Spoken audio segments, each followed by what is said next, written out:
All right, folks. Just like the grape says, so does the staff. Pretty lady, pretty ladies. Johhna Johnson, Megan, and Julie Lucido. Hey, Pretty Lady Vineyards. All right. Johhna Johnson, tell us all about it. So we're here at IFPA 2024, and we are kicking off our brand new Dia de los Muertos label.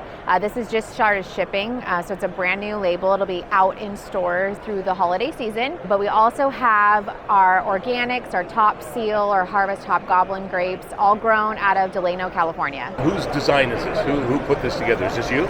So Marketing Plus works with Pretty Lady Grapes to put together their marketing programs as well as their packaging.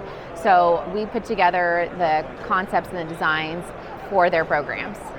Wow. And the dresses too? Yep. Same thing? Mm-hmm. They designed everything? Yep. And the whole booth? Yep. The whole experience. And the whole booth. Wow. Down from the sampling, so we're doing an arroz con leche with Pretty Lady grapes instead of raisins. So we had a whole Dia de los Muertos concept.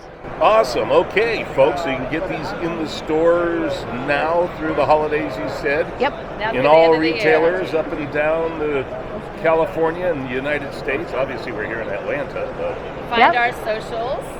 If you want to know specific stores, we're on Facebook and Instagram, Pretty Lady Grapes. Pretty Lady Grapes on Instagram. Okay, I'm going to go on there and follow you. Sounds good. All right. Thank you very much, pretty ladies. Appreciate it. Thank you.